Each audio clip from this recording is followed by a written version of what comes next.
Hi everyone, welcome back to the channel and welcome back to my MGB GT.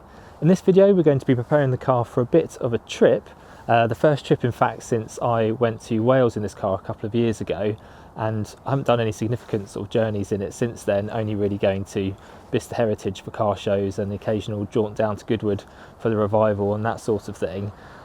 So going to be a bit of a longer excursion for the car. As you might have guessed from the title of the video, it's called From Sea to Skye, Sea being Chipstead, the village that I live in, which is just south of London in Surrey, just inside the M25 there, and going all the way up to the Isle of Skye in Scotland. So not an insignificant distance, but we are going to take 4 days to go there and back again. So hopefully some time to get up there, some time to look around, and some time to get home again, which is a bit different to my other jaunts up to Scotland in both the Jag and the Discovery, which were over a day and 2 days respectively. So a lot more sort of just bombing up there and back, whereas hoping to take a bit more of a scenic tour in the MG. So this video, going to be talking about preparing it for that trip. The first hurdle is to get it started, because in recent videos you might have heard me mention that I've had a bit of a problem with the batteries in this car. I think they're completely dead, just got to replace those.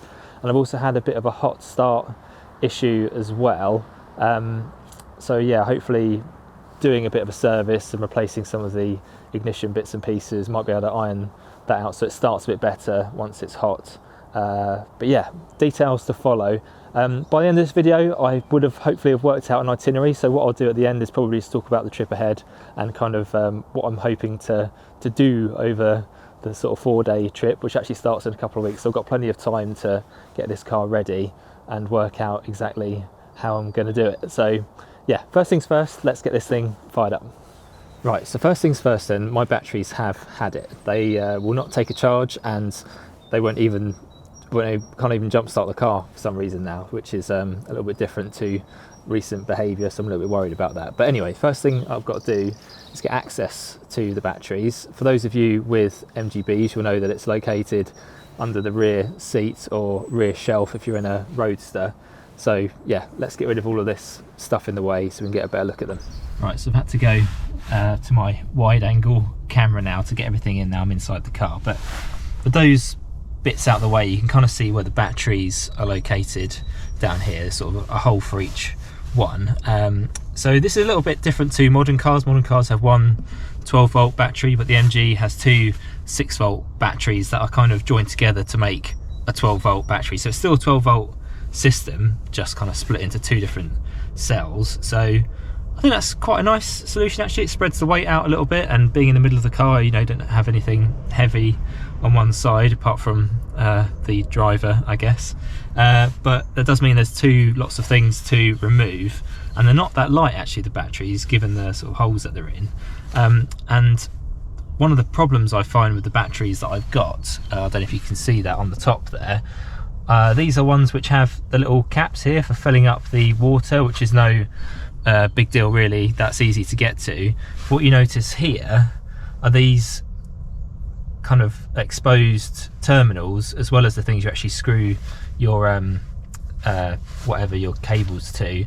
And if you're trying to spanner away in here, what can happen is you can actually drop your spanner and end up like welding it across the two things. So just be careful with that when you're removing the batteries, because that can happen. And one of the best things to do as well is to actually just get these cables disconnected and just out of the way. The best one to do first is the earth, because that means then that the car isn't sort of live then with any sort of electricity, and that means if you're taking off the positive terminal one, you're not like short-circuiting it or anything like that. So we're going to do that, and you'll probably see as well that these ones were ones where you have to top up yourself, and the acid has kind of spilt out a bit when I was topping it up to start with, and started corroding some of the metal there. So I might even take out those metal brackets and paint them up a bit, just to give them a bit of protection from corrosion there, or even order some new ones, I don't know.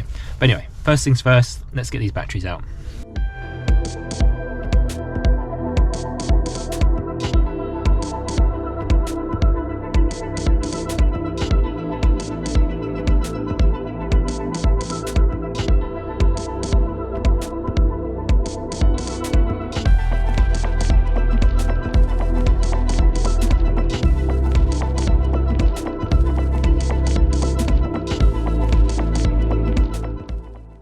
so the new batteries are in now, as you can see behind me. It's actually the next day because I did spend a lot of time trying to get those battery clamps sorted. They're a bit broken, the little hooks on the bottom of them, so I might have to get some new ones of those and maybe think of a bit of a better way of securing them. I know you can get different types of kits. You can even get these plastic battery bins as well, but some people have warned against using those, and they're a little bit expensive actually for what they are. But anyway, new batteries are in, so we'll see if this car starts any better now, just to see if that's made any difference, and then we'll move on to the ignition stuff.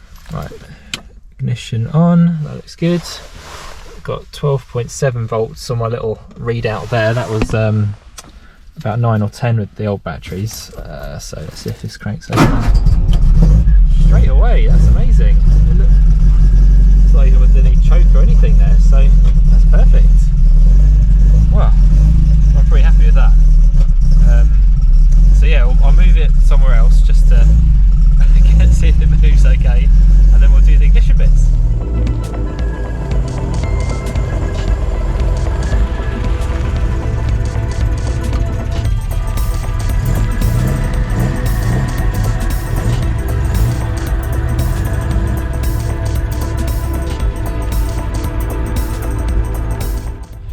So I'm kind of tempted to leave that running now for a little while, probably about half an hour, because that's when I would normally get my hot issue where the car would just turn itself off and wouldn't be able to start back up again. Thinking it's probably a fuel vapor lock thing with the carburettor, but I even had this behaviour after a 10-minute drive the other day and not really sitting in hot traffic, which is when I've had it previously, so it might be something else going on. But while we're waiting for that to either continue or conk out, I'll go and show you what I've got ignition wise. Okay, go round to the garage. There we go. Now still no work with the Lotus, unfortunately. That's just going to come a bit later, I think, after the trip.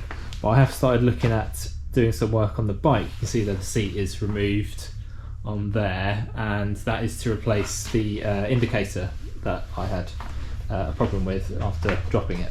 So in terms of ignition parts, I've got this, which is a rotor arm for my 123 ignition. I've also got this box, which is a distributor cap for my 123 ignition. So apparently these are specific for the electronic ignition I've got. I haven't got the whatever it had previously. I think it was it wasn't a 45D, I think it was a 43D, which was kind of like a slightly different distributor to what came standard in the B. But the 123 isn't 100% the same as the 45D4, which is what it looks like, but it's not quite the same, so that's why I've got specific ones.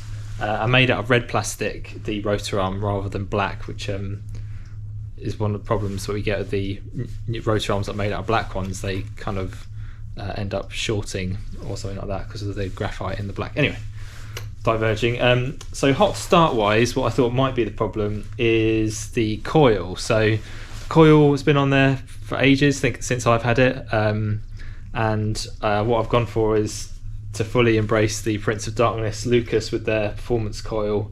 I don't know if this is actually going to be any good, so what I'll probably do is fit it, see how we go, but I'll take the old coil as well as the old ignition parts that I'm going to take off as spares on the trip, because, you know, from a software engineering background, if you're changing lots of stuff, it's good to know what your last stable build was, so it's good to sort of have a back out plan, I suppose, for the things I'm changing. And then finally I've got some new ignition leads. These are quite expensive, these ones actually, so slightly fancy ones, but again what I'll do is I'll keep the other ones in case these ones for some reason don't work properly. So yeah, let's see how the MG's getting on outside. Okay, so that took less than 15 minutes that time for the MG to conk out, so that problem is still there. I did try and just start it just then, and I'll show you what it is. So you can see the ignition is on because it was just running and it's conked out. Turn on the ignition, give the fuel pedal a bit of a pump to get the carbs primed if they're there, and it just won't start. Full throttle, nothing, half nothing, just doesn't seem like it's sparking at all. So I wonder, with the battery problems that I've had and the alternator that started overcharging for a while, I wonder if any of the ignition components have been damaged. I hope it's not my 123 distributor, but I'd think that wouldn't work at all if that had been damaged, because it's got electronics inside it. So yeah, I'm thinking it could be the coil. So let's get these new bits on and see how it does.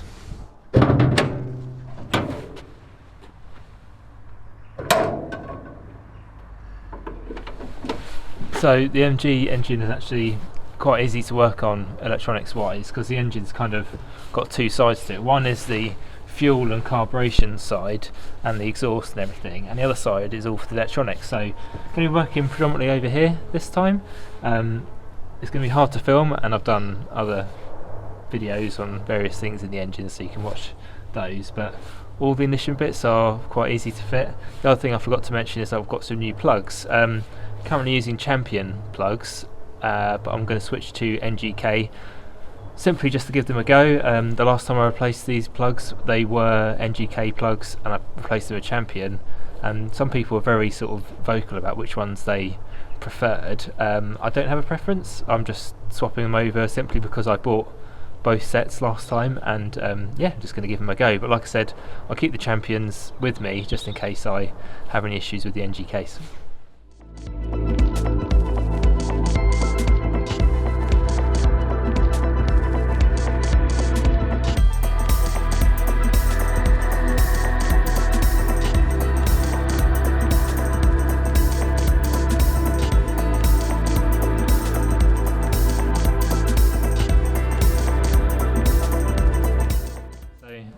All of my ignition stuff has been attached now, including my new coil and spark plugs and leads and rotor arm and distributor cap. So we'll see if it starts now. Hopefully it will, because it's been a bit of time since it conked out. So as long as it happens, wait a little while and then it starts again. So see if I can get started. Let's try that.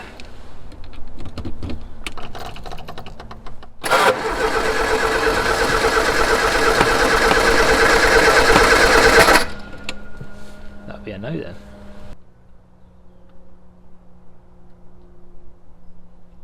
So it helps if you plug the coil into the distributor. That's what I've forgotten. Let's try it again. Oh, that was loud.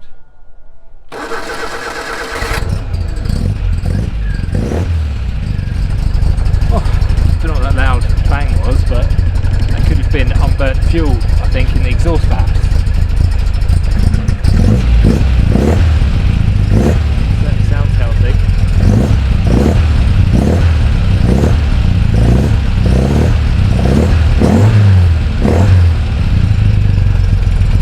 Okay, well, we'll see if that runs for more than 10 minutes now. Right, so I've left it for a good 40 minutes or so, the car, and it's still out here rumbling away with its offbeat purr. Just here. Which is good to hear, but the test now, I guess, is if I turn it off like that, and then wait a few moments, because the other thing I've had is when I've gone for a 10-minute drive to like a petrol station or something like that, gone in to pay for petrol, come out, and then it's not started after that. So if it starts up now, then hopefully that's that particular thing either sorted or a lot better. Just give it a couple of seconds. Okay, so waited a couple of minutes to mimic going into the petrol station. Let's see if it starts.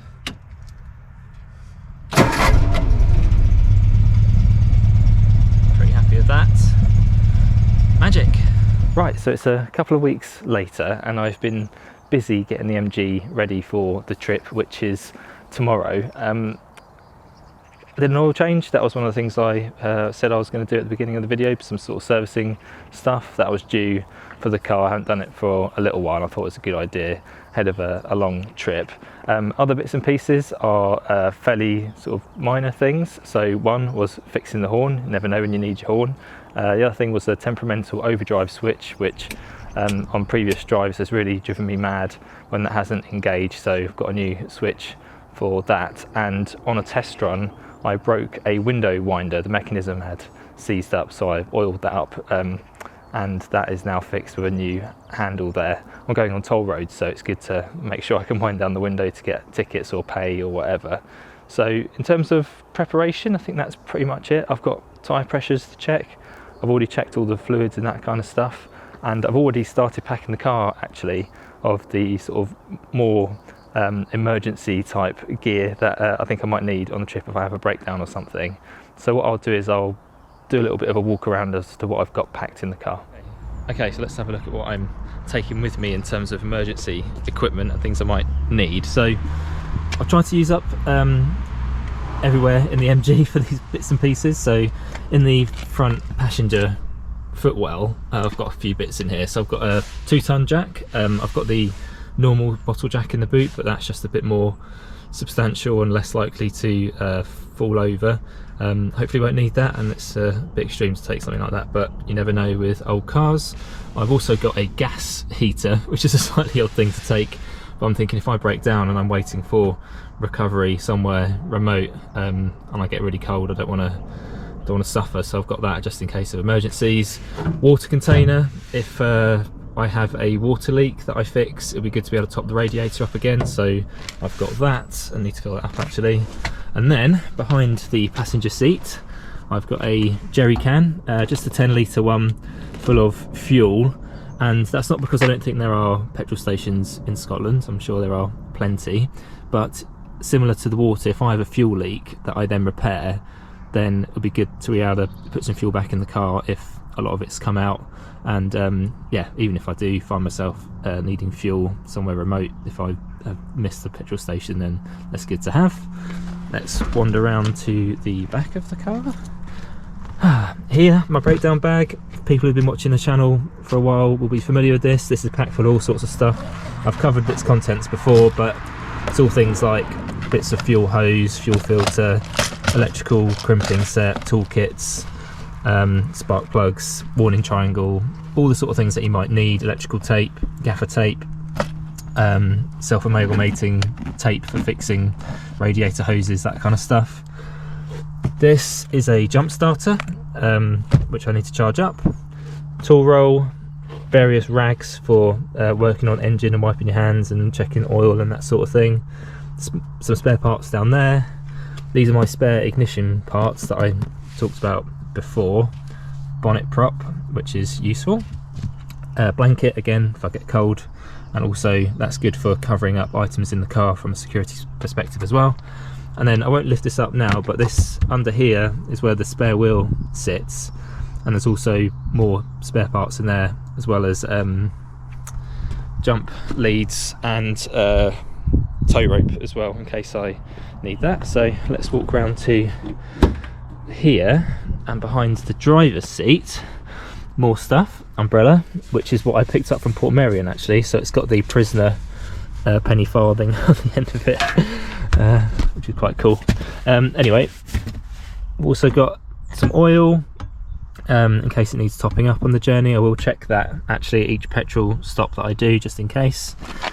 Pump for the tyres, never know if you need that. And then there's just some more bits for screwdrivers and other tools and that sort of thing. And I think that's all there is to talk about there. I'm not sure what I've forgotten, if anything. Yeah, and then the things I haven't got in there are clothes, bag, and filming equipment, which will be 2 separate bags that I'm yet to pack because I'm not very organised. Yeah, so hopefully that's enough stuff. So I think I'm fairly prepared given the time I had available for a number of scenarios that might befall me on my journey. I really hope that the car gods are nice and the MG makes it there and back, and the weather's not too bad. It's raining at the moment here, so goodness knows what it's like up north. One thing that I forgot to mention actually, I did actually take this car on a run a couple of years ago to Devon. I know I said the last long trip was to Wales, but a similarly long trip to Devon and back a couple of summers ago, 2022, where the car did really well. But to put it in perspective, that is a journey of about 200 miles each way, whereas Skye is over 600 miles each way, and that's before you start thinking about exploring and stuff. So I'll talk a bit about the itinerary that we've got going on then. So tomorrow is when I leave, and the first day, day one, is all about getting as far north as I can without sort of pushing the car too much. And I've settled on Glencoe, so that's in the Scottish Highlands, and that's where I drove the Jag in a day and back again. So I thought sort of going there is probably, you know, half the distance for the MG is probably fair, and it's a beautiful place, lovely mountains and lochs and stuff. So I've got a hotel there for a night, and it's a good jumping off point on day two, where I drive from Glencoe to Skye, and that gives me some time then to explore Skye on day two and then stay overnight there. Day three, I'm going to finish up looking at whatever I've missed on Skye from the previous day, and then if I've got time, I'm going to loop up northwards to Applecross, and if I'm feeling brave enough, do the Applecross Pass. It really depends on the weather and whether the MG is behaving itself, because it's not really a road you want to tackle with a poorly car, and if it's like snowing or something, and then come back down to Glencoe at the end of day three, before day four is the journey home. So 4 days, a lot of driving, and I really do hope that we have a good time in the car. But you'll join me next time where I depart from here to the longest distance this car's driven in my ownership. So yeah, really looking forward to it. I hope you enjoy this video series, and I'll see you in the next one.